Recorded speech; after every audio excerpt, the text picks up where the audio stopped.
দেখে নাও আজকে ভূগোল পরীক্ষার মাধ্যমিকের এমসিকিউ এবং এসকিউ এর সম্পূর্ণ নির্ভুল সমাধান। এখানে এমসিকিউ প্রশ্নগুলো দাগ নম্বর এদিক ওদিক হতে পারে, তোমরা মিলিয়ে নাও। বিভাগ কয়ের 1 নম্বর, নিম্নলিখিতগুলির মধ্যে মিলেট শস্য চিহ্নিত করো। অপশান ক হবে রাগি। 2, ভারতের প্রথম কাপড়ের কল স্থাপিত হয়। অপশান গ ঘুষুরি হবে। 3, কলকাতা ও দিল্লিকে সংযোগকারী জাতীয় সড়কপথটি হল গ NH-44। ভারতের উপগ্রহ চিত্র প্রকাশ করে খ ইসরো। 5, বর্ষাকালে ভরা কোটালের সময় সমুদ্রের জল প্রবল বেগে নদীর মোহনা দিয়ে ভিতরে প্রবেশ করে। অপশান ঘ বানডাকা। 6, নিম্নলিখিতগুলির মধ্যে পরিবেশের সর্বাধিক ক্ষতিকারক দূষক হল। অপশান ক পলিথিন। আয়তন অনুসারে ভারতের ক্ষুদ্রতম কেন্দ্রশাসিত অঞ্চল হল। অপশান গ লাক্ষাদ্বীপ। দিহং, দিবং ও লোহিত নদী মিলিত প্রবাহের নাম। খ হবে ব্রহ্মপুত্র। হিমালয়ের একটি সরলবর্গীয় উদ্ভিদের উদাহরণ হল। অপশান ঘ পাইন। পরে দেখে নাও 10 দাগের প্রশ্ন। যে প্রাকৃতিক প্রক্রিয়ায় মাটি ও শিলাস্তর অভিকর্ষের টানে উচ্চভূমির ঢাল বরাবর নিচে নেমে আসে তাকে বলে পুঞ্জিত ক্ষয়।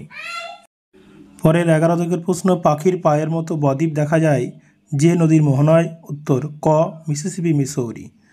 দক্ষিণ গোলার্ধে সমুদ্র স্রোত বাম দিকে ক্ষিপ্ত হয়, কারণ হচ্ছে। অপশান ক হবে পৃথিবীর আবর্তন। 13 দাগ, অধঃক্ষেপণের একটি উদাহরণ হলো। অপশান ক শিশির। ক্যারিবিয়ান সাগরে সৃষ্ট ঘূর্ণবাদকে বলা হয়ে থাকে হ্যারিকেন। অপশান ঘ। শুদ্ধ অশুদ্ধ দেখে নাও। বিভাগ ক্ষয়ের 1, ভূপৃষ্ঠের সংলগ্ন বায়ুস্তর প্রধানত উত্তপ্ত হয় বিকিরণ পদ্ধতির সাহায্যে। এটি সঠিক।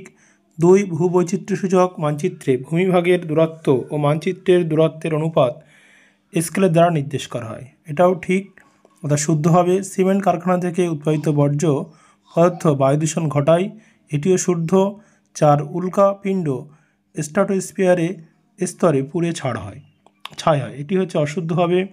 5, শুক্ল ও কৃষ্ণপক্ষের অষ্টমী তিথিতে সমুদ্রে ভরা কোটাল দেখা যায়। এটিও অশুদ্ধ হবে। পরে দেখে নাও 6 দিকের প্রশ্ন।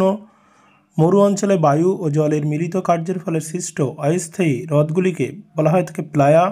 এটি ভুল হবে, কারণ ওয়াদি বলা হয় থাকে হিমালয়ের পাদদেশে অঞ্চলে নুড়ি, বালি ও পলি গঠিত সমভূমি অঞ্চলকে বেড বলে। এটাও অশুদ্ধ হবে। এরপরে দেখে নাও শূন্যস্থান পূরণ। প্রথমটা হবে গ্রীষ্মকালে উত্তর পশ্চিম ভারতের ধূলিঝড় আদি নামে পরিচিত। উপগ্রহ চিত্রে ক্ষুদ্রতম একক হল পিক্সেল। চন্দ্র থেকে পৃথিবীর দূরত্ব যখন 3.56 লক্ষ কিমি হয় তখন তাকে অনুসুর বা পেরিজি অবস্থান বলে। পারমাণবিক শক্তি উৎপাদন কেন্দ্র থেকে নির্গত বর্জ্যকে বলা হয় তেজস্ক্রিয় বা পারমাণবিক বর্জ্য।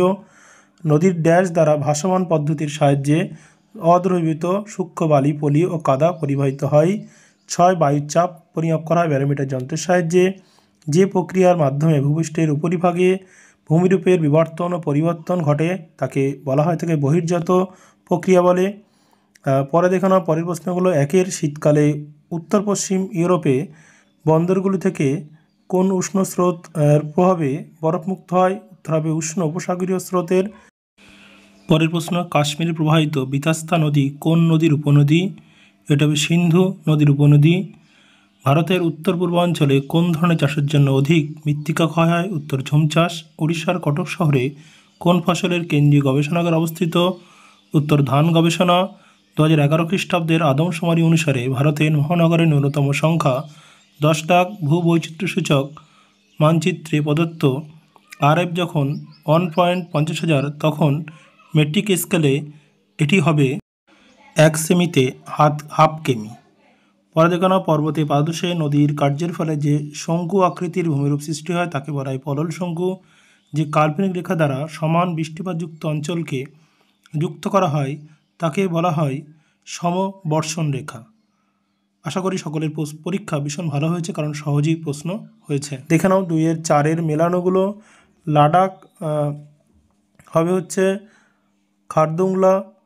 কান্ডাল হবে শুল্কমুক্ত বন্দর। ভিলা হবে লৌহ ইস্পাত শিল্পকেন্দ্র। আর রাজস্থান হবে লুনি নদী রাজস্থানে আছে। আশা করি সকলের পরীক্ষা ভালো হয়েছে, সহজই প্রশ্ন এসছে ভূগোলে, খুব ভালো স্কোর তোমাদের হবে। আগামী যে পরীক্ষাগুলো আছে তার প্রশ্ন উত্তর পেতে অবশ্যই চ্যানেলটি সাবস্ক্রাইব করে পাশে দেখো, এবং ক্লাস 11-এর বিভিন্ন বিষয়ের, বিশেষ করে আর্টসের বা কলা বিভাগের যে সমস্ত সাবজেক্টগুলো আছে তার প্রশ্ন উত্তর পেতে অবশ্যই চ্যানেলটি সাবস্ক্রাইব করে আমাদের পাশে থাকো। ভিডিওটি দেখার জন্য তোমাকে অনেক অনেক ধন্যবাদ।